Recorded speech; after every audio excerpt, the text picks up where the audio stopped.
Hello everyone and welcome back to Exam Juris. आज के इस वीडियो में हम कवर करने वाले हैं बीएनएसएस का chapter 6 that is processes to compel appearance. इससे पहले मैं already chapters 1 to 5 in detail cover कर चुकी हूँ अलोंग विद दी एमसीक्यूज। अगर आपने अभी तक वीडियोस नहीं देखी है then please do check out the playlist on BNSS, link मैं डिस्क्रिप्शन में प्रोवाइड कर दूंगी। एंड ऑल्सो अगर आपको इस सेशन का पीडीएफ चाहिए then please do join our Telegram channel, link मैं डिस्क्रिप्शन में प्रोवाइड कर दूंगी। And if you are new to the channel then please do not forget to subscribe our YouTube channel. Now moving forward with the analysis of this chapter. ये जो chapter है ना, ये 4 parts में divided है।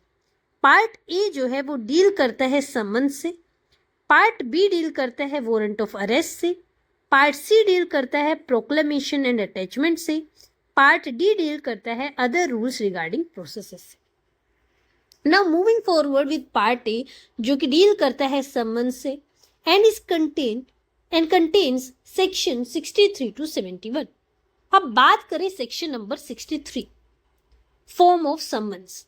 अब देखो समन्स होते क्या है, एक बेसिक डिफरेंस अगर हम समझे तो समन्स और वारंट में क्या होता है। जो समन्स है वो बेसिकली ये नोटिफाई करता है पर्सन को कि आपको कब और कहाँ अपीयर होना है कोर्ट के सामने। This is what summons simply tells about. वहीं अगर वारंट की बात करें तो वारंट क्या होता है, वारंट एक order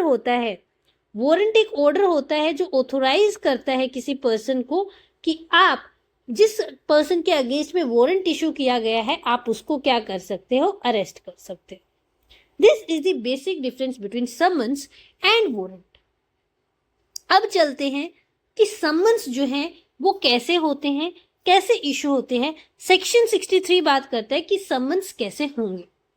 every summons issued by a court shall be in writing and in duplicate. अब इसका मतलब क्या है, जब आप समन्स इशू करोगे, जब कोर्ट समन्स इशू करेगी तो वो कैसे करेगी, वो इन राइटिंग करेगी। ठीक है, यानी कि आप ओरली समन्स इशू नहीं कर सकते हो। कोर्ट जब समन्स इशू करेगी तो वो राइटिंग में इशू करेगी। ऑल्सो जब समन्स इशू होंगे तो वो डुप्लीकेट में इशू करे जाएंगे। अब डुप्लीकेट का मतलब क्या है, डुप्लीकेट का मतलब ये है कि समन्स हमेशा 2 कॉपीज में इशू होंगे। अब ये 2 कॉपीज की रेलिवेंसी क्या है ये हम आने वाले सेक्शंस में देखेंगे। Next, it must be signed by the presiding officer or designated officer by high court.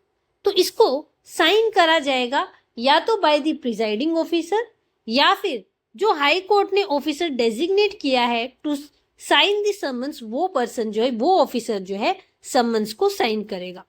Also जो समन्स है उस पे होगी seal of the court. Court की सील होना समन्स पर मैंडेटरी है। BNSS introduces encrypted electronic forms with image of the seal. इसको हम डिटेल में पढ़ेंगे अभी। सेक्शन 63 क्या कहता है, in an encrypted or any other form of electronic communication and shall bear the image of the court. अब आप अगर फिजिकल फॉर्म में इशू कर रहे हो तो उस केस में सील ऑफ द कोर्ट होगी, बिल्कुल ठीक है।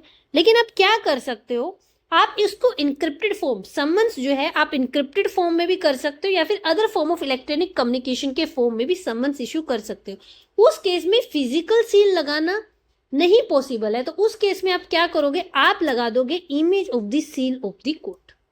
ठीक है, सील ऑफ द कोर्ट की आप इमेज जो है वहां पे लगा दोगे। नेक्स्ट, सेक्शन नंबर 64 डील करता है कि समन्स को आप सर्व कैसे करोगे।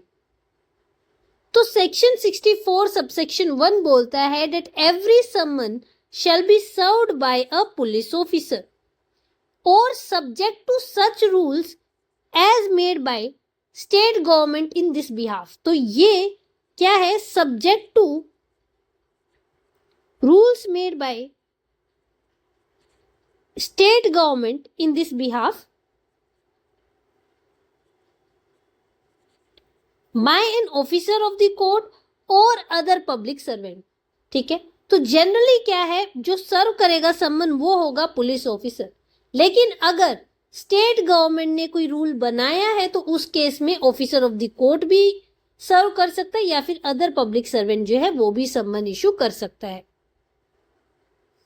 Served personally on the person summoned if practicable. अगर प्रैक्टिकेबल है तो जिस पर्सन के अगेंस्ट में समन्स इशू हुए हैं उस पर्सन को आप पर्सनली जो समन्स है वो सर्व करोगे। अब इसका मतलब क्या है, से फॉर एग्जाम्पल एक्स है, इसके अगेंस्ट में समन्स जो है वो इशू हुए हैं, तो अगर प्रैक्टिकेबल है तो आप जो समन्स है वो इसी को एक्स को ही डिलीवर या टेंडर करोगे टू सर्व दी समन्स। ठीक है, प्रैक्टिकेबल है तो इस एक्स पर ही समन्स जो है वो सर्व होने चाहिए। One of the duplicates must be delivered और टेंडर्ड। अब क्या होगा इस केस में, क्या होगा, एक डुप्लीकेट जो है, हमने बोला ना 2 कॉपीज जाती है, हमने सेक्शन 63 में पढ़ा कि जब समन्स इशू होते हैं तो वो हमेशा कितने में जाएंगे, 2 कॉपीज में जाएंगे। तो अब क्या होगा, एक कॉपी हम मिस्टर एक्स को दे देंगे एंड दूसरी कॉपी पे क्या होगा, जो सेकंड कॉपी जो सर्विंग ऑफिसर के पास में थी, ये सर्विंग ऑफिसर कौन हो सकता है, जनरली पुलिस ऑफिसर होता है, ये जो सेकंड कॉपी थी इस पुलिस ऑफिसर के पास में, अब इस पे ये जो मिस्टर एक्स है इसके ले लिए जाते हैं साइन। एंड इस साइन की रेलिवेंसी क्या है, इस साइन का मतलब ये होता है कि it acts as an evidence कि इस मिस्टर एक्स पे समन्स सर्व हो गए हैं। Person served must sign receipt on the back of the other duplicate. Section number 64 का प्रोवाइजो देख लेते हैं। Provided that summons bearing the image of court seal may also be served by electronic communication in such form and in such manner as the state government by rules provide। तो जो summons हैं जो beer कर रहे हैं court की seal की image, उसको हम इलेक्ट्रॉनिक कम्युनिकेशन के थ्रू भी सर्व कर सकते हैं as per the rules provided by the state government. Next section number 64 का जो सबसेक्शन 1 का प्रोवाइजो है वो क्या बोलता है, वो ये बोलता है कि पुलिस स्टेशन या कोर्ट रजिस्ट्रार एक रजिस्टर प्रिपेयर करेगा जिसमें डिटेल्स होंगी address, email address, phone number and other prescribe details जो कि स्टेट गवर्नमेंट के रूल्स के अकॉर्डिंग होगा। Next section number 65। Section number 65 जो है वो बात करता है service of summons on corporate bodies, firms and societies पर। अगर आपको समन सर्व करने हो ऑन अ कंपनी और कॉर्पोरेशन तो वो कैसे सर्व करा जा सकता है, वो सर्व किया जा सकता है ऑन द डायरेक्टर, मैनेजर और सेक्रेटरी और other officer of the company और कॉर्पोरेशन। या फिर अगर आप इनको डायरेक्टली सर्व नहीं कर सकते तो आप बाय रजिस्टर्ड पोस्ट आप उनको लेटर भी भेज सकते हो। And by registered post the service will be deemed to be effective and later would arrive in ordinary course। ठीक है, जो ऑर्डिनरी कोर्स में जो लेटर पहुंच जाता उसी को हम क्या मान लेंगे, उसी को हम मान लेंगे इफेक्टिव डेट की इशू जो सर्विस है वो हो गई है। फर्म्स के केस में क्या होगा, अगर फर्म है, पार्टनरशिप फर्म है या फिर कॉर्पोरेशन है, उस केस में क्या होगा, सर्विस हम किसी भी पार्टनर पे कर सकते हैं।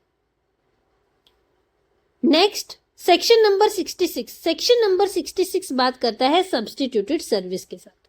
अब सेक्शन नंबर 66 सब्स्टिट्यूटेड सर्विस की बात करता है। सब्स्टिट्यूटेड सर्विस होती क्या है, देखो जनरली क्या है, हमें समन सर्व करना था मिस्टर एक्स को, लेकिन हमने उसको ढूंढा, नहीं मिला, ड्यू डिलिजेंस हमने बिल्कुल एक्सरसाइज की, हमने खोजने की कोशिश करी, वो नहीं मिला। अब टेक्निकली जो एक्स को समन सर्व करना था वो हमने कर दिया है वाई को, जो कि एक फैमिली मेंबर है। तो जब हमने x के सब्स्टिट्यूशन में y को सर्व किया है समन, इसी को हम बोल देते हैं सब्स्टिट्यूटेड सर्विस।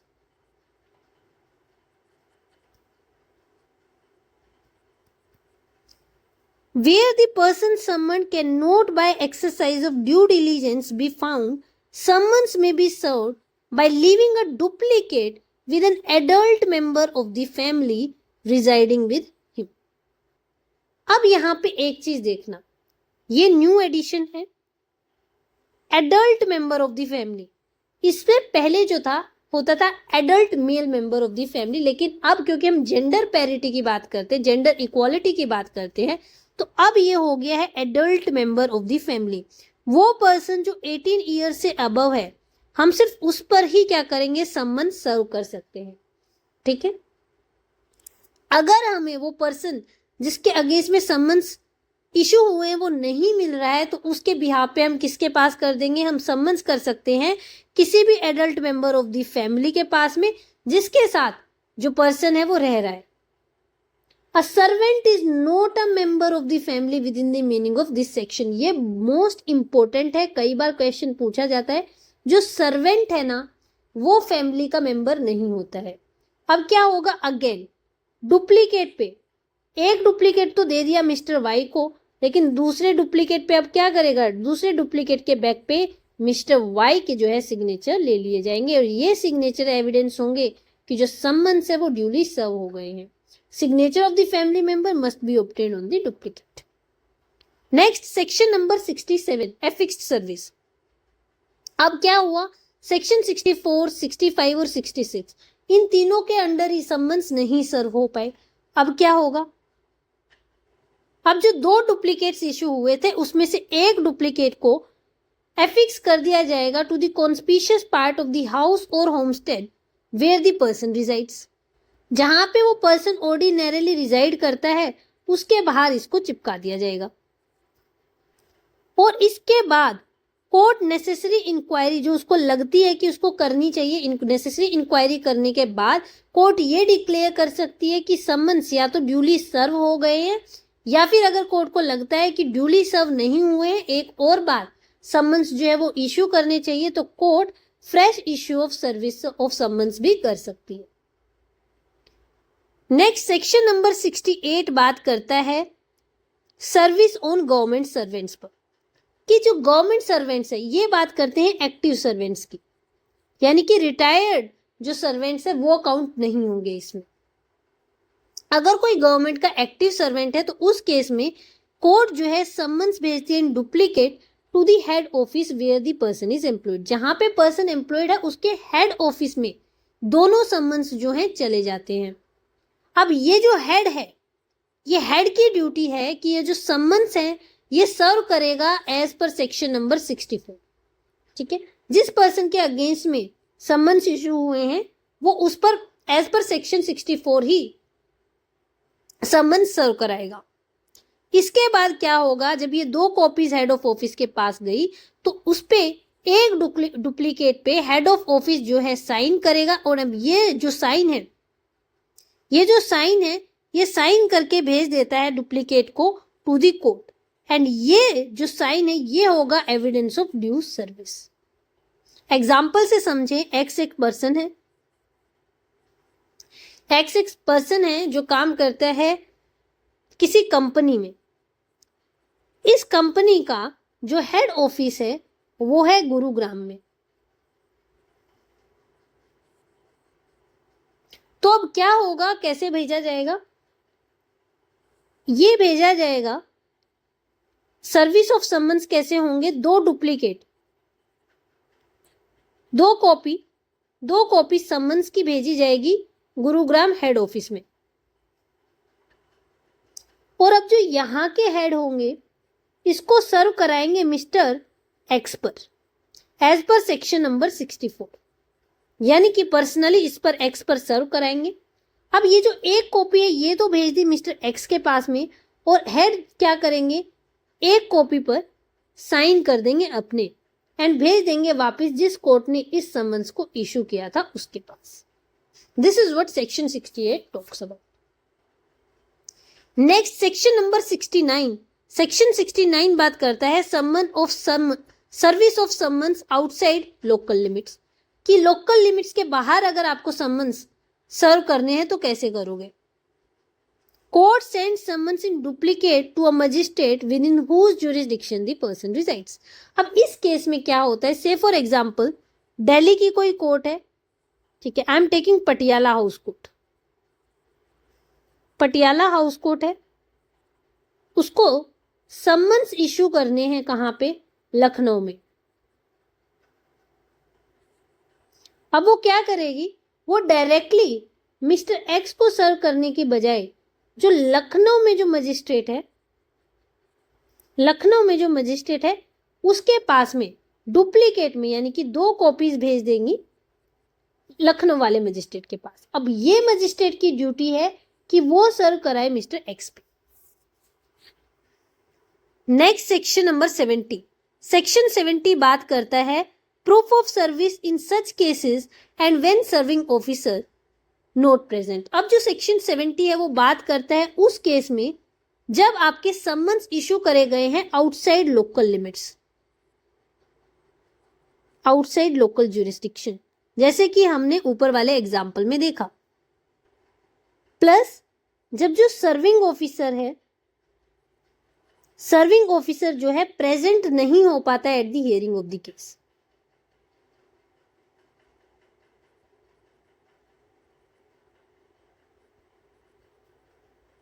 इस सिचुएशन से डील करता है सेक्शन नंबर 70। नाउ अगेन हम एग्जाम्पल से समझते हैं।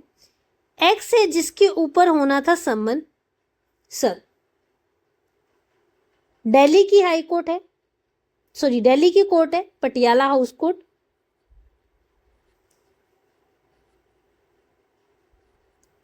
पटियाला हाउस कोर्ट को सम्मन इशू करना था मिस्टर एक्स को, जो कि रहता है कहाँ, लखनऊ में।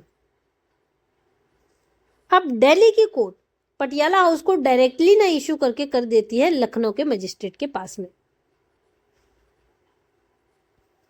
अब मजिस्ट्रेट सर्विंग ऑफिसर को भेजते हैं मिस्टर एक्स पर सर्व करने के लिए।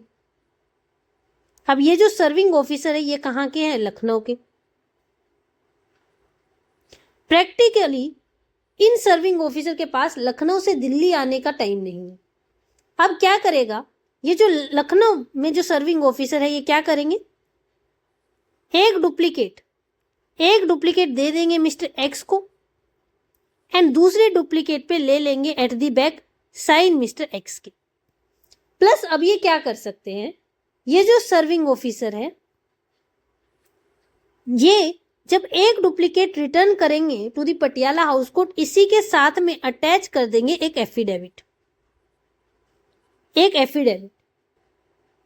इसमें ये मेंशन करेंगे कि जो सम्मन्स है वो ड्यूली सर्व वो कर चुके हैं, सम्मन्स ड्यूली सर्व वो कर चुके हैं एंड इसको डुप्लीकेट को और एफिडेविट को ये रिटर्न कर देंगे टू द पटियाला हाउस। और अब इन दोनों को ही एज एन एविडेंस ट्रीट करा जाएगा। और जो एफिडेविट में जो स्टेटमेंट्स दी थी सर्विंग ऑफिसर ने, they shall be deemed to be true unless and until आप कॉन्ट्ररी प्रूव ना कर दो, right. An affidavit made before a magistrate is admissible in evidence if the serving officer is not present. Statements in the affidavit are deemed correct unless contrary is proved. Affidavit may be attached to the duplicate summons. ये जब summons भेज रहे हैं affidavit भी साथ में attach करके भेजा जा सकता है। All summons served through electronic communication under section 64 to 71 shall be considered as duly served and copy of such electronic summons shall be attested and kept as a proof of service of summons. Next section number 71, service on witness. Witness पे आप कैसे summons serve कर सकते हो। अब section 71 ये बोलता है कि notwithstanding आपके ऊपर वाले sections में जो भी बोला है, यानी कि section 63 to 70 में कुछ भी बोला है, कोर्ट क्या कर सकती है, court in addition to all those summon serve कर सकती है on the witness in addition to and simultaneously with the issue of summons direct a copy of summons to be served by electronic communication or registered post। जब वो सम्मन serve कर रही है तो इन एडिशन या फिर साइमल्टेनियसली वो ये भी ऑर्डर कर सकती है कि जो सम्मन्स है वो इलेक्ट्रॉनिक कम्युनिकेशन के थ्रू भी सेंड करा जाए विटनेस को, या फिर बाय रजिस्टर्ड पोस्ट सेंड करा जाए to the witness. Acknowledgement sign by witness or postal endorsement of refusal is proof of service. अब इसका मतलब क्या हुआ, जब आप रजिस्टर्ड पोस्ट से भेजते हो, पोस्टमैन लेके आता है आपके घर पोस्ट। अब ये जो पोस्टमैन है ना, इसके पास होता है एक पेपर, इस पेपर पे कराए जाते हैं आपके साइन। इस साइन का मतलब क्या है, इस साइन का मतलब ये है कि yes you have received the post. ये जब आप यहाँ पे जब आप अपने साइन कर दोगे, it will amount as an evidence कि आपके ऊपर जो सम्मन्स है वो सर्व हो गए। दूसरा, अगर आप रिफ्यूज कर देते हो समन्स लेने से, तो उस केस में क्या होगा, पोस्टमैन करेगा एक एंडोर्समेंट और उस एंडोर्समेंट में लिखेगा कि जो पर्सन है उसने पोस्ट लेने से कर दिया है मना। तो इस केस में कोर्ट क्या मान लेगी, कोर्ट इस केस में मान लेगी डीम्ड सर्व। ठीक है, मान लिया जाएगा कि समन्स ड्यूली सर्व हो गए। Next part B, warrant of arrest. Part B जो है वो डील करता है अरेस्ट वारंट से। Sections 72 to 83। Section 72, section number 72 बताता है form and duration of warrant of arrest. Arrest warrant का क्या फॉर्म होगा, वो कितने टाइम तक उसकी वैलिडिटी रहती है।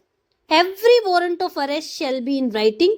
सेम हमने समन्स में देखा था कि राइटिंग में होगा, ओरली आप वारंट इश्यू नहीं कर सकते हो।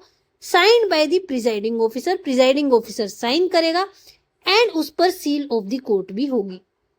ड्यूरेशन क्या है, it remains in force until it is cancelled by the court और अंटिल इट इज एग्जीक्यूटेड। ये मोस्ट इंपॉर्टेंट क्वेश्चन है फॉर द एमसीक्यूज। ये फोर्स में कब तक रहेगा, जब तक जिस कोर्ट ने इशू करा है। से for example Patiala House court ने इशू किया था समन्स इशू किया था warrant of arrest against mister x.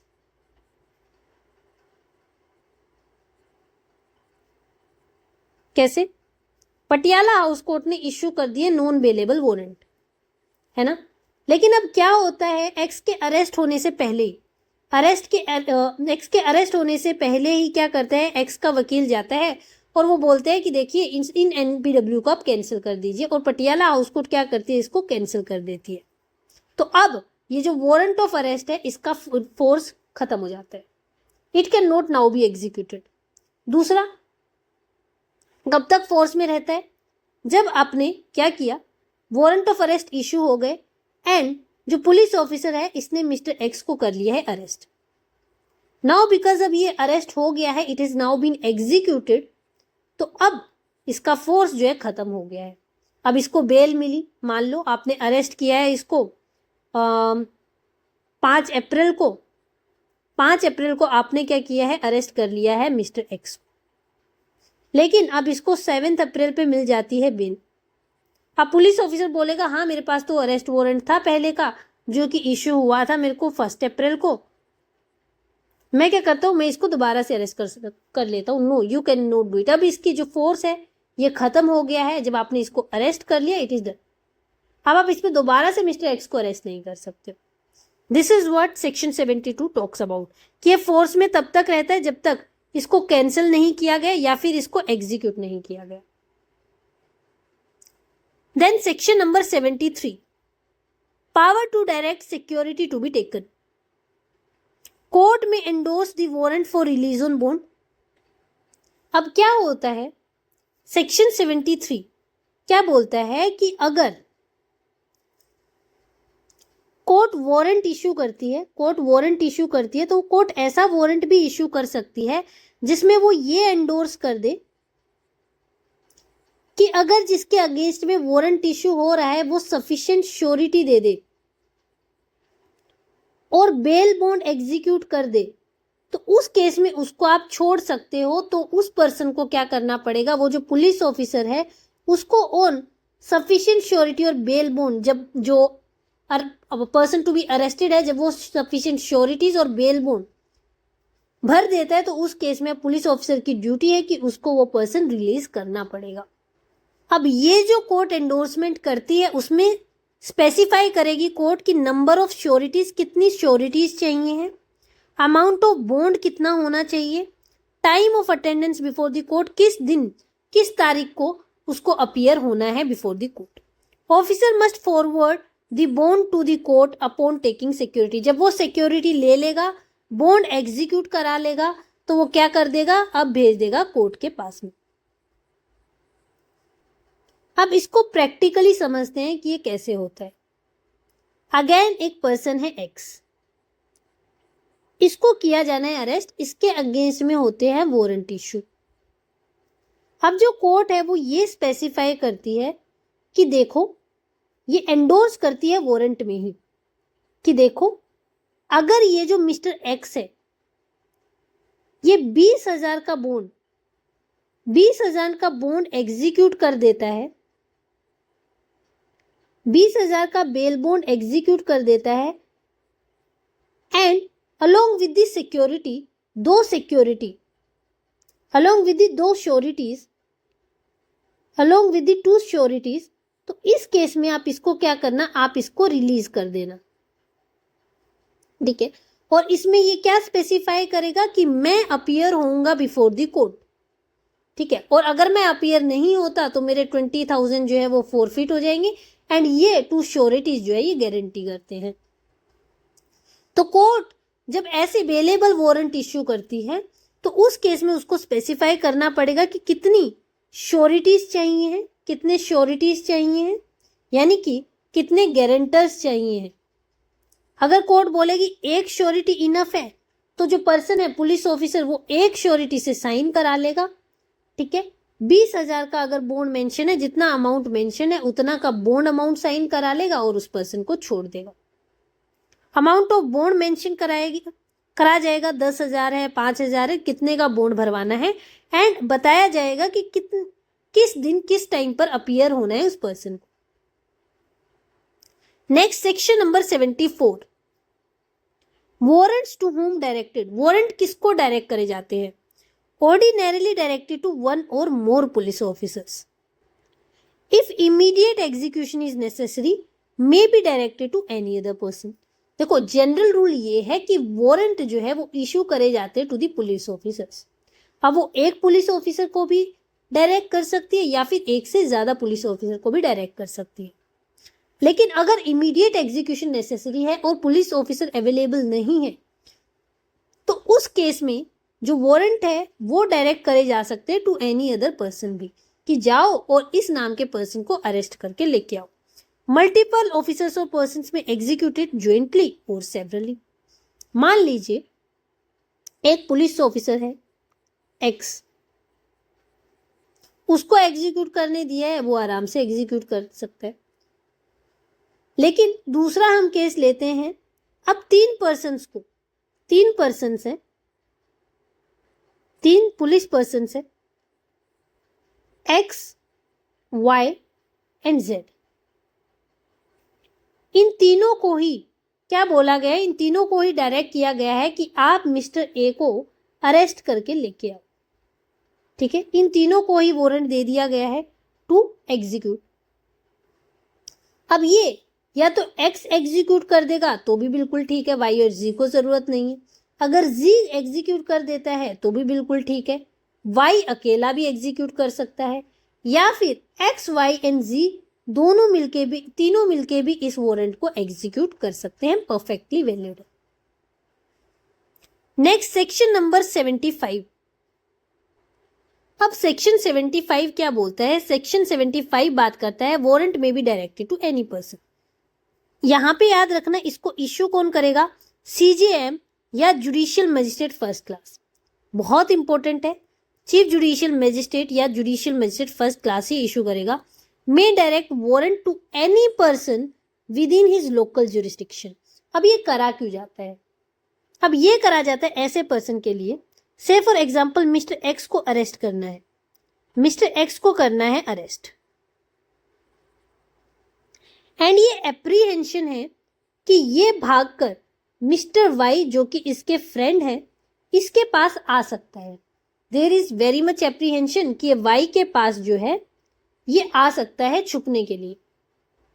तो अब कोर्ट क्या करेगी? कोर्ट डायरेक्ट कर सकती है मिस्टर वाई को बाय इश्यू ऑफ वारंट कि मिस्टर वाई अगर मिस्टर एक्स आपके लैंड या प्रॉपर्टी में एंटर करता है तो आप क्या करोगे? मिस्टर एक्स को कर लोगे arrest. This is what section 75 is talking about. और अगर ये मिस्टर एक्स मिस्टर वाई के लैंड पर आ जाता है, मिस्टर वाई इसको अरेस्ट कर लेता है, अब मिस्टर वाई की एक और ड्यूटी है कि इसको अब क्या करेगा? इसको अरेस्ट करके अपने पास नहीं रखना है, अब ये इसको मेक ओवर करेगा to the nearest police officer nearest police officer, और ये जो पुलिस ऑफिसर है ये अब इसको प्रोड्यूस करेगा बिफोर द मजिस्ट्रेट जिसके पास जुरिस्डिक्शन है।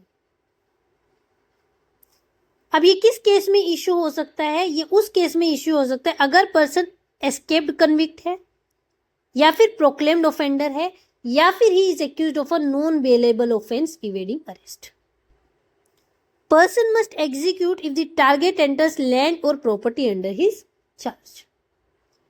Next, section number 76 and 77. Section 76 deals with warrant directed to police officer.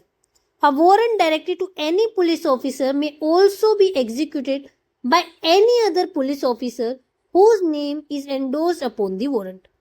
अब क्या है, कोर्ट ने इशू किया है वारंट टू मिस्टर एक्स, ये पुलिस ऑफिसर है, लेकिन पुलिस ऑफिसर एक्स जो है अब जरूरी नहीं है कि यही एग्जीक्यूट करे, ये उस वारंट पर, उसी वारंट पर क्या कर सकते हैं, एक एंडोर्समेंट कर सकते हैं,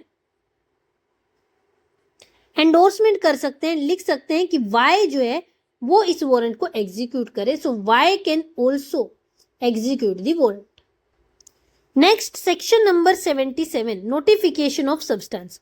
the officer executing the warrant shall notify the substance thereof to person to be arrested and if so required shall show him the warrant. जो भी पुलिस ऑफिसर वारंट को एग्जीक्यूट कर रहा है, जिस पर्सन को उसको अरेस्ट करना है वो उसको बताएगा कि ये देखिए ये सब्सटेंस है, आपको क्यों अरेस्ट करा जा रहा है, आप सब्सटेंस ऑफ वारंट इस पर्सन को बताओगे। एंड अगर पर्सन टू बी अरेस्टेड बोलता है कि मेरे को वारंट दिखाओ, तो क्या करना पड़ेगा, पुलिस ऑफिसर को वारंट दिखाना पड़ेगा। This is mandatory. Then is section number 78, person arrested to be brought before court without delay. Officer must bring arrested person before court without unnecessary delay, provided that such delay shall not in any case exceed 24 hours exclusive of the time necessary for the journey. अब जब warrant execute हो गया है, तो उस case में क्या होगा, आपको विद इन 24 आवर्स प्रोड्यूस करना पड़ेगा अरेस्टेड पर्सन को बिफोर द कोर्ट। लेकिन ये जो 24 आवर्स है इसमें आपकी जो जर्नी है, जर्नी का टाइम इंक्लूड नहीं होगा। Then is section number 79, where warrant may be executed. Warrant को आप कहाँ एग्जीक्यूट कर सकते हो? A warrant of arrest may be executed at any place in India. आप वारंट ऑफ अरेस्ट को कहीं पर भी एग्जीक्यूट कर सकते हो इंडिया में। Section 80, warrants forwarded for execution outside jurisdiction. जो है वो क्या बात करता है, सेक्शन 80 ये बताता है कि अगर वारंट एग्जीक्यूट करना है outside the local jurisdiction of court, से फॉर एग्जाम्पल अगेन दिल्ली की कोर्ट है, पटियाला हाउस कोर्ट,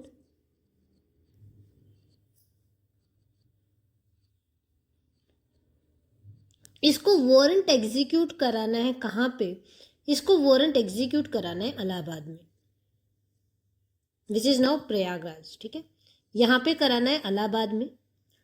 तो अब ये क्या करेगी, ये इंस्टेड कि अपने जुरिस्डिक्शन के पुलिस ऑफिसर को डायरेक्ट करने की बजाय ये क्या करेगी, ये फॉरवर्ड कर देगी, ये warrant by post to the executive magistrate या फिर सुपरिंटेंडेंट ऑफ पुलिस या फिर कमिश्नर ऑफ पुलिस, उस एरिया के जहां पे वारंट एग्जीक्यूट होना है। और अब ये लोग क्या करेंगे, executive magistrate, superintendent of police या कमिश्नर ऑफ पुलिस अपना जो नेम है उस पे एंडोर्स कर देंगे। एंड अब एज फार एज प्रैक्टिकेबल अब ये क्या करेंगे, अब इस वारंट को, इनके पास पावर है कि अब ये वारंट को एग्जीक्यूट कराए जो अबव मेंशन्ड सेक्शन से उनके अकॉर्डिंग। दूसरा, जब ये पटियाला हाउस कोर्ट इलाहाबाद में executive magistrate, superintendent of police या कमिश्नर ऑफ पुलिस को वारंट भेजेगी, तो वारंट के साथ वो क्या भेजेगी, वारंट के साथ भेजेगी substance of information.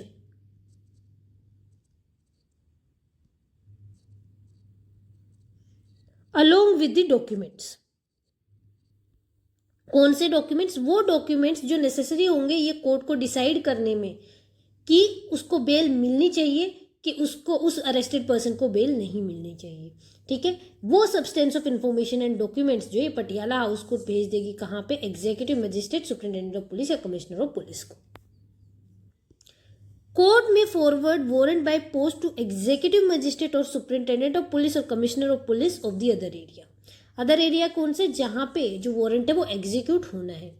Officer shall endorse his name thereon for local execution, must forward information against the person to enable the other court to decide on bail. ये कहाँ पे है, ये प्रोवाइडेड है सेक्शन नंबर 83 में। जिस court की हम यहाँ पे बात कर रहे हैं वो है सेक्शन नंबर 83 वाली कोर्ट। Next section number 81। अब देखो सेक्शन 80 में क्या था, सेक्शन 80 में था कि हमने क्या किया, अपना पुलिस ऑफिसर को वारंट दिया ही नहीं, हमने डायरेक्टली बाय पोस्ट फॉरवर्ड कर दिया जहां पे वारंट एग्जीक्यूट होना है। अब सेक्शन 81 क्या बोलता है, सेक्शन नंबर 81 ये बोलता है कि मान लो अगेन पटियाला हाउस कोर्ट है, उसको वारंट एग्जीक्यूट कराना है इलाहाबाद में।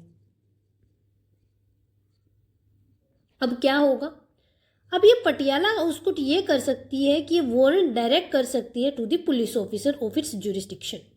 ठीक है, police officer of its jurisdiction, ये पुलिस ऑफिसर इसी कोर्ट के ज्यूरिसडिक्शन के अंडर आता है एंड उसको डायरेक्ट करती है कि आप जाके इस वारंट को जो है एग्जीक्यूट करो। अब ये पुलिस ऑफिसर क्या करेगा, ये जाएगा इलाहाबाद, और जब ये इलाहाबाद जाएगा तो ये इस वारंट को लेके जाएगा टू द एग्जीक्यूटिव मजिस्ट्रेट या फिर police officer not below the rank of SHO।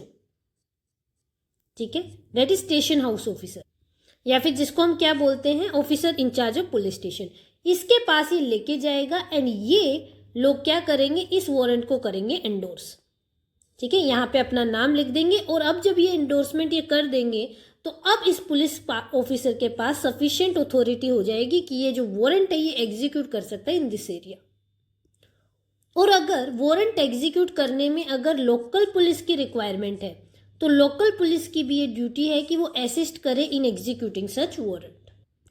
लेकिन अगर इस पुलिस ऑफिसर के पास ये रीजन टू बिलीव है कि अगर वो एंडोर्समेंट कराएगा तो इसकी वजह से क्या हो जाएगा, इसकी वजह से हो जाएगा डिले, एंड इस डिले की वजह से वो अपना जो वारंट है वो एग्जीक्यूट नहीं कर पाएगा, तो it will prevent such execution.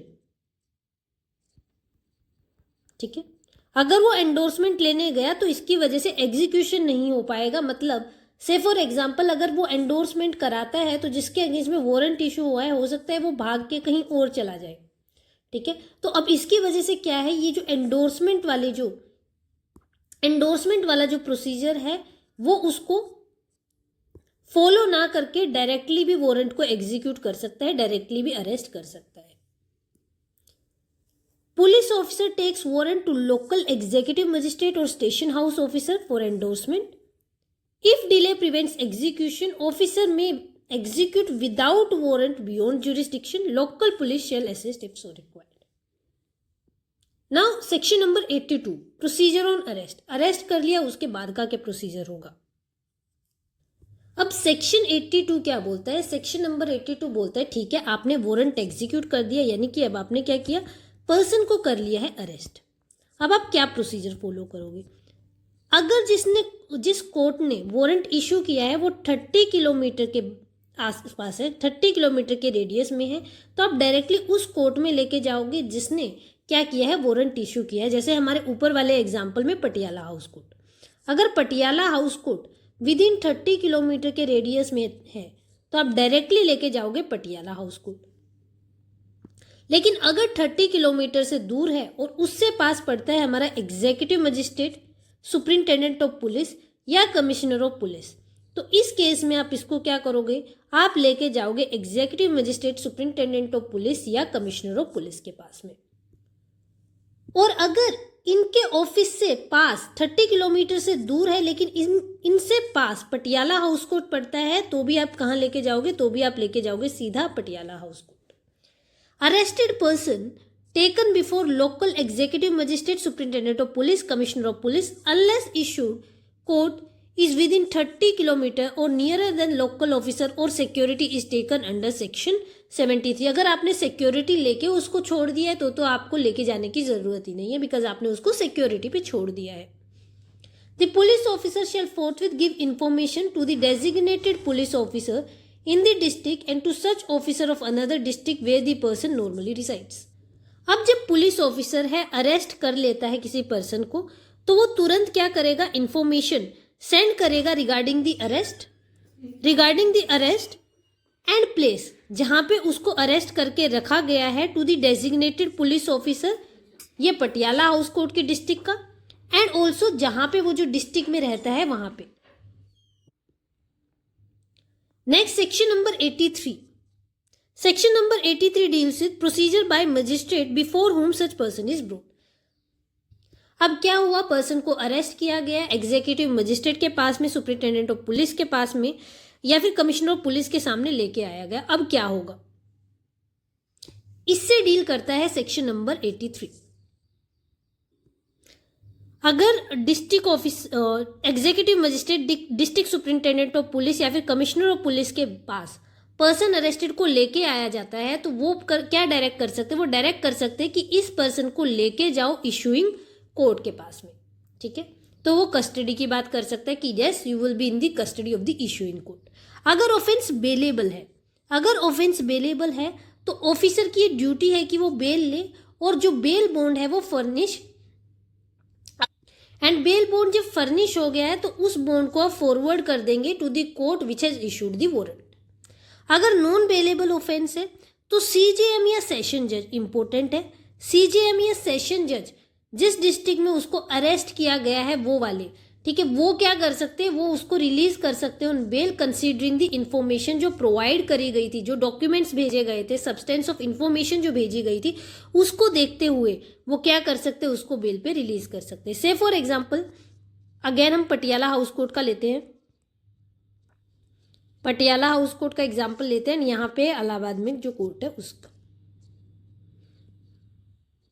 अब यहाँ पे क्या है, इस कोर्ट ने इशू करा वारंट, लेकिन इलाहाबाद कोर्ट को क्या लगता है, सीइंग द सर्कमस्टांसेस कि इस पर्सन को बेल पर छोड़ देना चाहिए, तो अब ये इलाहाबाद कोर्ट क्या करेगी, इसको बेल पे छोड़ सकती है। This is what section 83 talks about. Next moving forward to part C. Part C जो है वो डील करता है प्रोक्लेमेशन एंड अटैचमेंट से। सेक्शंस हैं 84 to 89। Now moving forward with section number 82 proclamation. अब सेक्शन नंबर 84 जो है वो डील करता है प्रोक्लेमेशन से। प्रोक्लेमेशन इशू कब करा जाता है, मान लीजिए एक पर्सन है, वो या तो एब्सकॉन्ड हो गया है, भाग गया है, या फिर कंसील कर रहा है, छुप रहा है, so that he can avoid the execution of warrant. तो उस केस में क्या करती है, कोर्ट पब्लिश करती है एक रिटन प्रोक्लेमेशन। प्रोक्लेमेशन जो होता है वो ऑलवेज रिटन होता है। रिटन प्रोक्लेमेशन इशू करती है कोर्ट कब, जब या तो पर्सन एब्सकॉन्ड कर रहा है या फिर कंसील कर रहा है, सो डैट वारंट जो है वो एग्जीक्यूट ना हो सके, उस केस में प्रोक्लेमेशन कोर्ट इशू करती है। और उस प्रोक्लेमेशन में क्या मेंशन करती है कोर्ट, कोर्ट ये मेंशन करती है कि उसे किस जगह पे एंड किस टाइम पे इस पर्सन को अपीयर होना है जिसके अगेंस्ट में वारंट इशू करा गया है। ये टाइम कितना होना चाहिए, not less than 30 days. Not less than 30 days का टाइम जो है उस पर्सन को मिलेगा to appear at such place and time after issuing a proclamation, कि आइए आप इस प्लेस और टाइम पे इस दिन अपीयर हो जाइए। This is what is proclamation. A person absconds or conceals to avoid warrant, court publishes written proclamation required to appear at a specified place or time not less than 30 days from publication. Next अब इसी में बात करते हैं कि manner of proclamation क्या होगा। ठीक है, प्रोक्लेमेशन जो है पब्लिश हो चुकी है, अब क्या, अब इसको पब्लिकली सुनाया जाएगा किसी कॉन्स्पिशियस प्लेस ऑफ टाउन और विलेज को, जैसे चौपाल हो गई गांव की, ठीक है, वहां पे क्या है, इसको पढ़कर सुनाया जाएगा। ये टाउन और विलेज कौन सा होगा, जहां पे पर्सन ऑर्डिनरीली रिजाइड करता है। दूसरा क्या होगा, affix to house or homestead और कॉन्स्पिशियस प्लेस ऑफ टाउन, जहां पे वो ऑर्डिनरीली रहता है उस घर के बाहर या फिर टाउन के किसी कॉन्स्पिशियस प्लेस पे उसको एफिक्स कर दिया जाएगा, फिक्स कर दिया जाएगा। Affix to conspicuous part of court house, जिस कोर्ट ने वारंट इशू किया है उसके कोर्ट हाउस के किसी कॉन्स्पिशियस पार्ट में इसको एफिक्स कर दिया जाएगा। फोर्थ, कोर्ट में direct publication in a daily newspaper. Court ये भी डायरेक्ट कर सकती है कि इसको, अब ये जो प्रोक्लेमेशन हमने इश्यू करी है, इसको एक डेली न्यूज़पेपर में, जो समाचार डेली आता है, ठीक है, उस समाचार पत्र में उसको क्या करो, उसको पब्लिश करा दो। अब एक चीज याद रखना, ये तीनों शेल हैं, ये तीनों साथ में होंगी, एंड ये जो है ये मे वाला प्रोविजन है, ये अलग है, ठीक है। ये कोर्ट कर भी सकती है, ये कोर्ट नहीं भी कर सकती, लेकिन ये तीनों प्रोसीजर फॉलो करने ही करने पड़ेंगे, मैंडेटरी है अगर प्रोक्लेमेशन इशू होता है तो। अब सबसेक्शन 3 एक और इंपॉर्टेंट बात बोलता है, वो क्या बोलता है, statement in writing by the court issuing the proclamation to the effect that proclamation was duly issued on a specified day in the manner specified in clause 1 of subsection 2 shall be conclusive evidence that requirements of this section have been complied with and that the proclamation was published on such date। यानी कि अगर statement publish करती है, एक statement in writing देती है कौन, जिसने प्रोक्लेमेशन इशू करा है, जिसने प्रोक्लेमेशन इशू किया है, वो कोर्ट एक स्टेटमेंट देती है इन राइटिंग में कि उसने क्या किया है, प्रोक्लेमेशन जो है वो पब्लिश करा दिया है, तो ये स्टेटमेंट इन राइटिंग हो जाएगा कंक्लूसिव प्रूफ। कंक्लूसिव प्रूफ, और कंक्लूसिव प्रूफ का रेलिवेंस क्या है कि इसके अगेंस्ट में आप रिबटल में एविडेंस नहीं दे सकते हो, रिबटल में आप एविडेंस नहीं दे सकते हो against the conclusive proof. Now section number 84 subsection 4 क्या बात करता है, where a person is accused of offences punishable with more than 10 years और लाइफ इम्प्रिजनमेंट और death, court may pronounced him a proclaimed offender after inquiry, court makes a formal declaration to that effect, proclamation rules of publication apply to this declaration. अब section 84 subsection 4 क्या बोलता है, से for example एक person है x, ये क्या करता है, ये कमिट करता है मर्डर। अब मर्डर की पनिशमेंट क्या है, मर्डर की पनिशमेंट है लाइफ इम्प्रिजनमेंट और डेथ। अब क्या करती है कोर्ट, ये पर्सन क्या करता है, ये पर्सन कर जाता है एब्सकॉन्ड, भाग जाता है। अब कोर्ट अंडर सेक्शन 84 इशू करती है प्रोक्लेमेशन, उस प्रोक्लेमेशन में कोर्ट बोलती है कि आपको इस प्लेस पे, say for example Delhi, and date बताती है 24 अप्रैल 2026, आपको होना है अपीयर, ठीक है, at Delhi Patiala House Court, वो अपना कोर्ट का भी नंबर बता देते, ठीक है, यहाँ पे आपको अपीयर होना है। अब ये जो एक्स है 24 अप्रैल को अपीयर होता ही नहीं है। अब कोर्ट क्या कर सकती है, अब कोर्ट के पास ये पावर है कि इस एक्स को वो डिक्लेयर कर दे प्रोक्लेम्ड ऑफेंडर।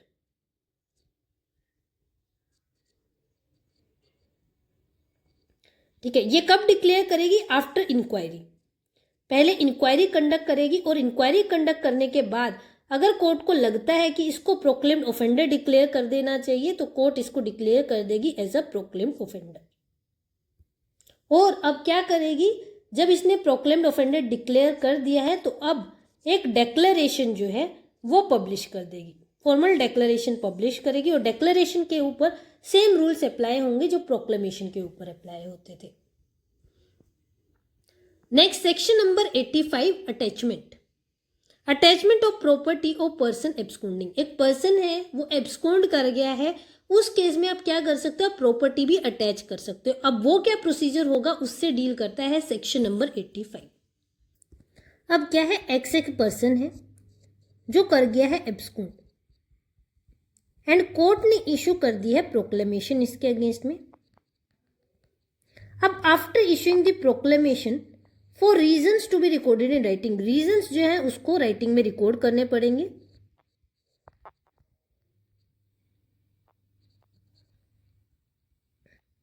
अब कोर्ट क्या कर सकती है, कोर्ट अब अटैचमेंट का ऑर्डर भी पास कर सकती है, ठीक है, अटैचमेंट का ऑर्डर भी पास कर सकती है। अब ये जो अटैचमेंट ऑफ प्रॉपर्टी होगी, ये कौन कौन सी प्रॉपर्टी हो सकती है, या तो इसकी मूवेबल प्रॉपर्टी हो सकती है या फिर इसकी इमूवेबल प्रॉपर्टी भी हो सकती है। Court may order attachment of movable और immovable property belonging to proclaim person. Court can be ordered at any time after issuing proclamation. ये हमने पहला पढ़ा कि पहले क्या होगा, पहले प्रोक्लेमेशन इशू होगा, उसके बाद आप क्या कर सकते हो, अटैचमेंट का ऑर्डर दे सकते हो। लेकिन प्रोवाइजो एक और चीज बोलता है। प्रोवाइजो क्या बोलता है कि जैसे ही आपने प्रोक्लेमेशन इशू किया उसी के साथ में आप अटैचमेंट का ऑर्डर भी पास कर सकते हो। तो प्रोक्लेमेशन प्लस अटैचमेंट का ऑर्डर साथ में भी जा सकता है, लेकिन उसकी दो कंडीशंस है जो आपको फुलफिल करनी पड़ेगी। अगर दो कंडीशंस जो है फुलफिल होती है तो ही आप साथ में भी अटैचमेंट का ऑर्डर पास कर सकते हो। कौन सा? पहला, कोर्ट ये सेटिस्फाइड है बाय एफिडेविट और अदरवाइज। कोर्ट ये सेटिस्फाइड है बाय एफिडेविट और अदरवाइज कि जिसके अगेंस्ट में प्रोक्लेमेशन इशू हुआ है वो क्या करने वाला है, वो प्रॉपर्टी डिस्पोज ऑफ करने वाला है, इधर इन होल और in part.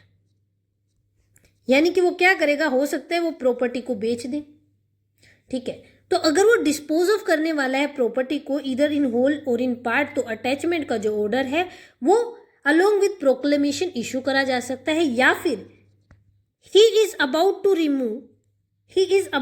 Remove property, again either in whole or in part from the local jurisdiction of the court। ठीक है, local jurisdiction of the court से, ठीक है, जो कोर्ट की लोकल जुरिस्डिक्शन है वहां से वो प्रॉपर्टी रिमूव कर देना चाहता है, इधर इन होल और इन पार्ट। एंड वो फिर क्या होगा, उस केस में भी कोर्ट जो है अटैचमेंट का ऑर्डर साथ में पास कर सकती है। If person is about to dispose or remove property, attachment can be ordered along with proclamation। Then attachment के मेथड्स क्या क्या है, कौन कौन से वे हैं जिससे आप अटैचमेंट कर सकते हो। अगर मूवेबल प्रॉपर्टी है या फिर डेट है तो उस केस में कैसे होगा, आप उस प्रॉपर्टी को कर सकते हो सीज, या फिर आप रिसीवर अपॉइंट कर सकते हो, या फिर अगर वो प्रॉपर्टी जो है किसी और के पास में है तो आप एक ऑर्डर इन राइटिंग इशू कर सकते हो कि ये जो प्रॉपर्टी है ये प्रोक्लेम्ड ऑफेंडर को ना दी जाए, या फिर उसके बिहाफ पे किसी पर्सन को ना दी जाए, या फिर इनका कोई भी कॉम्बिनेशन इसमें इशू करा जा सकता है। अगर इमूवेबल प्रॉपर्टी है तो उस केस में कैसे हो सकती है अटैचमेंट, आप उसका पोजेशन ले सकते हो, आप रिसीवर अपॉइंट कर सकते हो, आप प्रोहिबिट कर सकते हो कि जो रेंट है प्रॉपर्टी का वो प्रोक्लेम्ड ऑफेंडर को ना दिया जाए या उसके बिहाफ पे किसी पर्सन को ना दिया जाए, या फिर आप जो प्रॉपर्टी है वो उसको डिलीवर ना करो प्रोक्लेम्ड ऑफेंडर को, या फिर किसी भी पर्सन को, कोई भी पर्सन जो प्रोक्लेम्ड ऑफेंडर के बिहाफ पे पोजेशन ना ले। नेक्स्ट, इनका कोई भी कॉम्बिनेशन। अगर ये जो लैंड है ये रेवेन्यू पेइंग लैंड है, रेवेन्यू पेइंग लैंड है टू द स्टेट गवर्नमेंट, तो उस केस में क्या होगा, अटैचमेंट करी जाएगी only through the collector, collector के थ्रू करी जाएगी, in which the land is situated. Next subsection 5, अगर जो आपके जो गुड्स हैं जिनको अटैच करना है वो या तो लाइव स्टॉक है या फिर पेरिशेबल नेचर के गुड्स है, तो उस केस में क्या होगा, कोर्ट ऑर्डर कर सकती है फॉर द इमीडिएट सेल कि इनको इमीडिएटली सेल करा जाए। Proceeds of sale shall abide the order of court। Receivers have same powers और ड्यूटीज एज अंडर सीपीसी 1908। जो रिसीवर्स अपॉइंट होते हैं अंडर सेक्शन 85 उनकी सेम पावर्स और ड्यूटीज है जो उनकी सीपीसी 1908 में है। 86 है ना, वो बात करता है identification and attachment of property of proclaim person. अब ये जो सेक्शन नंबर 86 है, it is red with chapter number 8 of BNSS. ये क्या बोलता है, ये बोलता है कि कोर्ट है ना क्या कर सकता है, on the written report of an officer of a police officer not below the rank of superintendent of police या फिर कमिश्नर ऑफ पुलिस, क्या कर सकता है, रिक्वेस्ट कर सकता है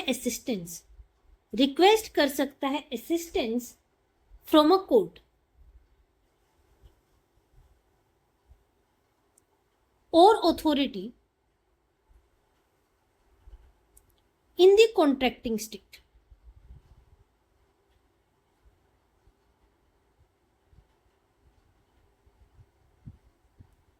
किस लिए, वो क्या किस चीज के लिए असिस्टेंस की रिक्वेस्ट कर सकता है फ्रॉम अ कोर्ट और authority in the contracting state, कि आप क्या करो, आप हमें असिस्ट करो in identifying the property, in identifying the property, attaching the property and forfeiting the property of the person who is declared as a proclaimed offender. अब इसका मतलब क्या हुआ, इसका मतलब हम समझते हैं। अब एक पर्सन है, उसको डिक्लेयर कर दिया है प्रोक्लेम्ड ऑफेंडर। से फॉर एग्जांपल एक पर्सन है एक्स, इसको कोर्ट ने डिक्लेयर कर दिया है प्रोक्लेम्ड ऑफेंडर एंड इसकी कोई प्रॉपर्टी है जो इसने बाय कर रखी है इन अमेरिका। अब डायरेक्टली जो इंडियन कोर्ट्स है, वो जो अमेरिका में प्रॉपर्टी सिचुएट है उनको अटैच नहीं कर सकती है। तो इस केस में अब क्या होगा, जो इंडियन कोर्ट्स होंगी वो हेल्प लेंगी अमेरिकन कोर्ट्स की या फिर अमेरिकन अथॉरिटीज की। एंड नाउ ये जो इंडियन कोर्ट है ये क्या करेगी, ये रिक्वेस्ट सेंड करेगी to the American courts for taking their assistance in identification, attaching and forfeiting the property of this Mr. X who is declared as a proclaimed offender. This is what section 86 is talking about. Then section number 87. Section number 87 deals with claims and objections to attachment. अब section 87 क्या deal करता है, मान लीजिए जो court है उसने क्या करी है, प्रॉपर्टी कर ली है अटैच अंडर सेक्शन 85। लेकिन अब एक पर्सन आता है मिस्टर वाई, वो ये बोलता है कि ये प्रॉपर्टी पर तो मेरा क्लेम है, इस प्रॉपर्टी पर तो मेरा क्लेम है, ये जो प्रोक्लेम्ड ऑफेंडर है इसकी तो ये प्रॉपर्टी है ही नहीं, इसका तो कोई राइट है ही नहीं इस प्रॉपर्टी पे, इस पे जो राइट है वो मेरा राइट है। या फिर वाई जो है इस अटैचमेंट के अगेंस्ट में क्या रेज कर देता है, इसके अगेंस्ट में रेज कर देता है ऑब्जेक्शन कि क्यों ये जो प्रॉपर्टी है इसको अटैच नहीं करना चाहिए। एंड ही विल स्पेसिफाई कि इस केस में क्या है, मिस्टर वाई का है इंटरेस्ट, वाई का है interest in the property so attached, और ये जो इंटरेस्ट वाई होल्ड करता है इस प्रॉपर्टी में, it is not liable to attachment.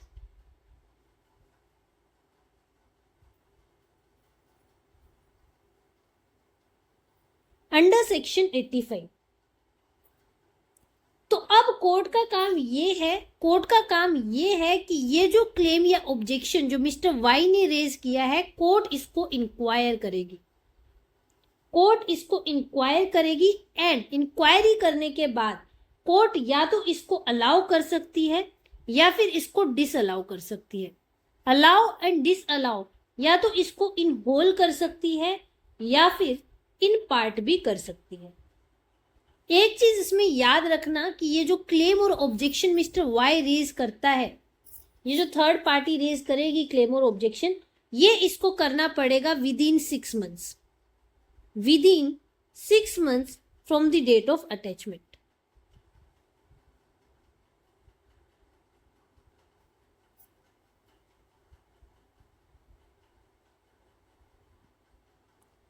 अगर क्लेमेंट की हो जाती है डेथ, अगर क्लेमेंट यानी कि मिस्टर वाई की इस केस में हो जाती है डेथ, तो प्रोवाइजो ये बोलता है अगर वाई की डेथ हो गई तो इसके जो एलआर्स हैं वो अब क्या कर सकते हैं, वो अब इन क्लेम्स को या ऑब्जेक्शंस को कंटिन्यू कर सकते हैं। ठीक है, तो अब इसके केस में क्या होगा, एलआर्स कंटिन्यू कर सकते हैं क्लेम्स और ऑब्जेक्शंस। अब ये जो क्लेम या ऑब्जेक्शन है ये किस कोर्ट में फाइल करे जाएंगे उसके रिलेटेड बात करता है हमारा सेक्शन 87 सबसेक्शन 2। अब सेक्शन 87 सबसेक्शन 2 ये बोलता है कि आप किस कोर्ट में प्रेफर करोगे, आप किस कोर्ट में कर सकते हो, जिसने ऑर्डर ऑफ अटैचमेंट पास किया है, जिसने ऑर्डर ऑफ अटैचमेंट पास किया है आप उस कोर्ट में क्या कर सकते हो, क्लेम्स या ऑब्जेक्शंस फाइल कर सकते हो। या फिर अगर सेक्शन 85 सबसेक्शन 2 के अंडर अटैचमेंट ऑर्डर हुई है तो उस केस में आप जो है क्लेम्स या ऑब्जेक्शन फाइल कर सकते हो विद द सीजेएम। देन जिस कोर्ट के आगे क्लेम या ऑब्जेक्शंस जो है करे गए हैं वो कोर्ट इंक्वायरी करेगी। लेकिन अगर ये जो कोर्ट है, जो ऑब्जेक्शंस हैं जो आपने क्लेम्स फाइल करे हैं, अगर वो सीजीएम कोर्ट के सामने करे हैं, तो इस केस में जो सीजीएम है वो डायरेक्टली इंक्वायर ना करके इंक्वायरी मेक ओवर कर सकता है for the disposal to the magistrate subordinate to him. तो जो मजिस्ट्रेट होगा who is subordinate to CGM, इस केस में ये इंक्वायरी कर सकते हैं। इट इज नॉट नेसेसरी कि सीजीएम इंक्वायरी करे। सीजीएम के केस में वो किसी और पर्सन को भी, किसी और मजिस्ट्रेट को भी इंक्वायरी करने को दे सकते हैं। अब अगर ये क्लेम और ऑब्जेक्शन मिस्टर वाई के रिजेक्ट हो जाते हैं, तो इस केस में वाई के पास क्या राइट है? वाई फाइल कर सकता है सूट फाइल कर सकता है टू एस्टेब्लिश कि उसके पास राइट है। लेकिन ये सूट उसको कितने दिन के अंदर फाइल करनी पड़ेगी? उसको फाइल करनी पड़ेगी within 1 year to establish that he has right over the property. And subject to this suit, ये जो ऑर्डर पास हुआ है, this will be conclusive unless and until इस सूट में सेट असाइड नहीं करा जाता है, ये कंक्लूसिव रहेगा।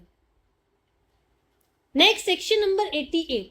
सेक्शन नंबर 88 जो है वो डील करता है release, sale and restoration of attached property. If proclaimed persons appear on time, court makes order releasing property। अगर proclaimed offender उस दिन appear हो जाता है जिस दिन का टाइम जो है वो मेंशन है प्रोक्लेमेशन में, तो कोर्ट क्या करेगी? प्रॉपर्टी कर देगी रिलीज। लेकिन अगर प्रोक्लेम्ड ऑफेंडर अपीयर नहीं होता है तो इस केस में प्रॉपर्टी चली जाती है at the disposal of state government. Most important, अब ये किसके पास चली जाती है? It is now at disposal of state government. कई बार एमसीक्यूज में पूछा जाता है। लेकिन एक चीज याद रखना, ये डिस्पोजल ऑफ स्टेट गवर्नमेंट पे तो चली जाती, लेकिन इसकी सेल नहीं होती है अंटिल 6 months। अंटिल 6 months तक, 6 महीने तक आप इसकी सेल नहीं कर सकते हो। और जब तक कि जो क्लेम्स है with respect to this property और ऑब्जेक्शंस, अगर कोई ऑब्जेक्शंस या क्लेम्स जो हैं वो एजर्ट किए थे थर्ड पार्टी ने, जब तक वो डिस्पोज ऑफ नहीं हो जाते हैं अंडर सेक्शन 87, आप इसको प्रॉपर्टी को सेल नहीं कर सकते हो अनलेस एंड अनटिल ये property is subjected to speedy and natural decay. अगर वो कोई पेरिशेबल गुड है तो उस केस में आप क्या कर सकते हो? उस केस में आप जो है विद इन 6 months से पहले भी वो जो प्रॉपर्टी आप उसको सेल कर सकते हो, या फिर अगर क्लेम्स एंड ऑब्जेक्शंस अभी डिसाइड नहीं हुए एज पर सेक्शन 87 तो भी आप उसका डिस्पोजल कर सकते हो। अगर वो प्रॉपर्टी ऐसी है जो कि स्पीडीली एंड नेचुरली डिके कर सकती है, ठीक है, कोई पेरिशेबल गुड है जो नेचुरली डिके उसका ज्यादा जल्दी होगा, तो इस केस में आप क्या कर सकते हो? आप सेल कर सकते हो। या फिर अगर कोर्ट को ये लगता है कि that it would be beneficial for the owner, अगर कोर्ट को लगता है that it will be beneficial for the owner, तो इस केस में क्या होगा? इस केस में भी सेल करी जा सकती है। नेक्स्ट, अब सेक्शन 88 सबसेक्शन 3 क्या बोलता है? सेक्शन 88 सबसेक्शन 3 ये बोलता है कि अगर प्रोक्लेम्ड ऑफेंडर 2 साल के अंदर अंदर आ जाता है, या तो वॉलंटरली अपीयर कर लेता है या फिर उसको अरेस्ट करके कोर्ट के सामने पेश किया जाता है और वो ये प्रूव कर देता है कि he was not absconding to avoid the execution of arrest, या फिर वो ये प्रूव कर देता है कि उसके पास तो नोटिस ही नहीं था प्रोक्लेमेशन का, उसको पता ही नहीं था कि उसके अगेंस्ट में प्रोक्लेमेशन इशू हो गई है, तो उस केस में अब क्या होगा? प्रॉपर्टी जो है उसको वापस कर दी जाएगी। ठीक है, अगर प्रॉपर्टी सोल्ड हो चुकी है तो जो नेट प्रोसीड्स है उसको वापस से क्या करा जाएगा? जो नेट प्रोसीड्स है, जो सेल से जो पैसा आया है उसको दे दिया जाएगा टू दी एक्यूज। और अगर पार्ट प्रॉपर्टी बेच दी है, पार्ट अभी बची है, तो पार्ट बची हुई जो प्रॉपर्टी है वो वापस कर दी जाएगी एंड जो प्रोसीड्स है वो दे दिए जाएंगे। Delivery after satisfying cost. लेकिन इसमें याद रखना उसको अपीयर करना होगा विद इन 2 years। अगर 2 साल के बाद आता है तो वो क्लेम नहीं कर सकता है। Next, section number 89, appeal from orders rejecting application for restoration of attached property. अब ये जो सेक्शन है ये डील करता है सेक्शन 88 सबसेक्शन 3 की सिचुएशन से, जहां पे जो पर्सन है वो विद इन 2 ईयर्स अपीयर हो जाता है या फिर उसको एप्रीहेंड अरेस्ट करके कोर्ट के सामने पेश कर दिया जाता है एंड वो अब एप्लीकेशन लगाता है सेक्शन 80 सबसेक्शन 3 में कि मेरी प्रॉपर्टी मेरे को वापस दे दो, लेकिन कोर्ट उसका जो क्लेम है वो रिजेक्ट कर देती है। तो इस केस में अब वो जो पर्सन है वो क्या कर सकता है, वो फाइल कर सकता है अपील। किस कोर्ट के पास में अपील फाइल करेगा? अगेंस्ट दिस रिजेक्शन ऑर्डर, जहां पे नॉर्मली ऑर्डिनरली अपील लाए करती है। से फॉर एग्जांपल अगर जुडिशियल मजिस्ट्रेट सेकंड क्लास ने रिजेक्ट करा है तो अब जो अपील ऑर्डिनरली जाएगी वो जाएगी सीजेएम के पास में।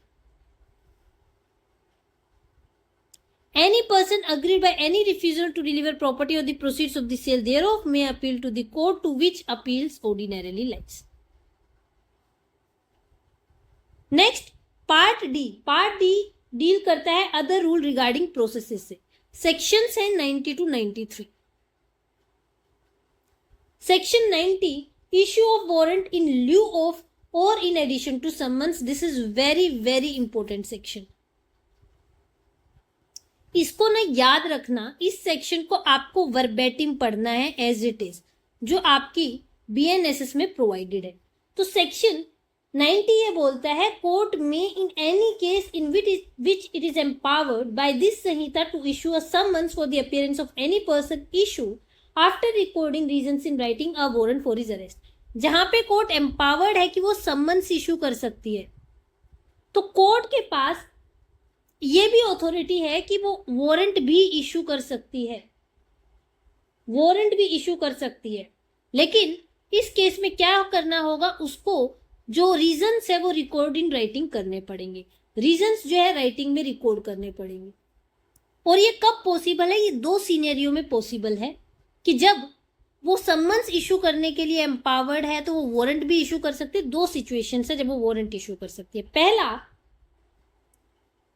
कि समन्स इशू होने से पहले, समन्स इशू होने से पहले या फिर समन्स इशू होने के बाद, लेकिन अपीयरेंस की डेट से पहले, अपीयरेंस की डेट से पहले कोर्ट को पता चलता है कि पर्सन या तो एब्सकॉन्ड कर गया है या फिर कोर्ट को यह लगता है कि he will not obey the orders, will not obey the summons. कब?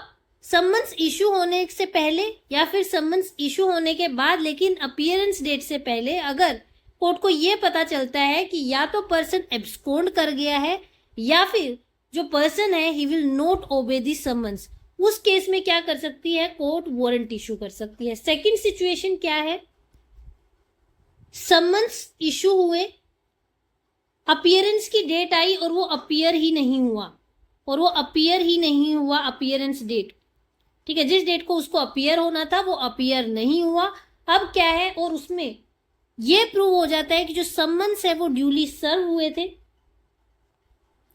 और उसके नॉन अपीयरेंस का कोई रीजनेबल एक्सक्यूज भी नहीं है, कोई रीजनेबल एक्सक्यूज भी नहीं है। समन्स भी ड्यूली सर्व हुए, रीजनेबल एक्सक्यूज भी नहीं है। उस केस में अब कोर्ट क्या करेगी? अब कोर्ट इशू कर देगी warrant. Next section number 91। Section number 91 है जो डील करता है पावर टू टेक बॉन्ड और bail bond for appearance.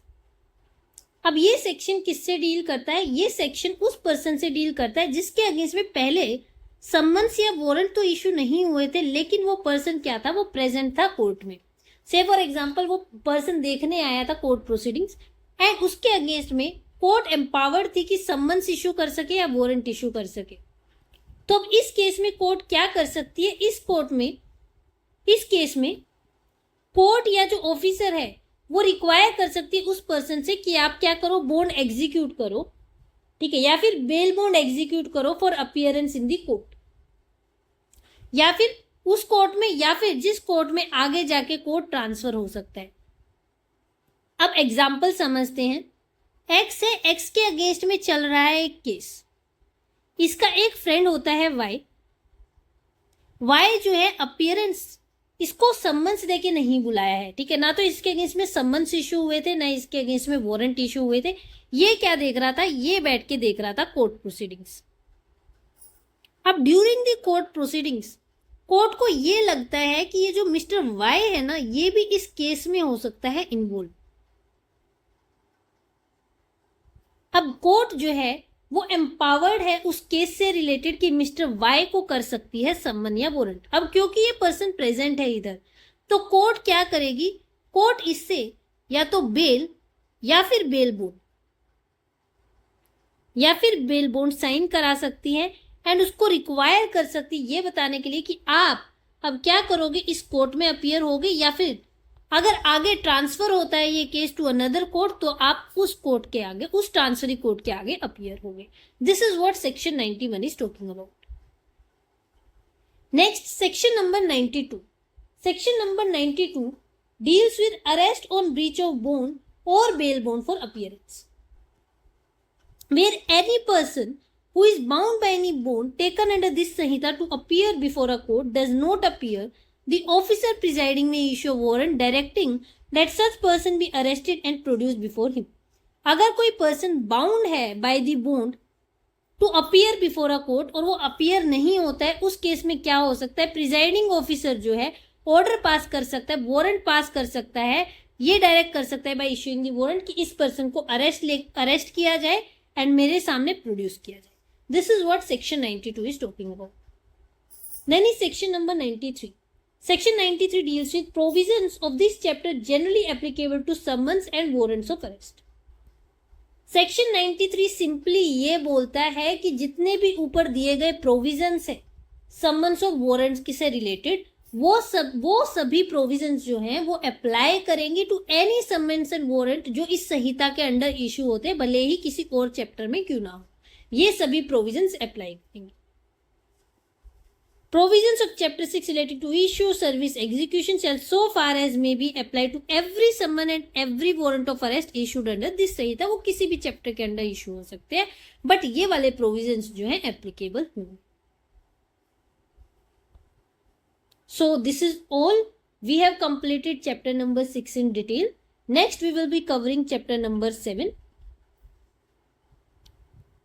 Hope you have liked the video also. अगर आपको इस सेशन का PDF चाहिए then please do join our Telegram channel. Link मैं डिस्क्रिप्शन में प्रोवाइड कर दूंगी. If you are new to the channel then please do subscribe the channel. Thank you and have a nice day.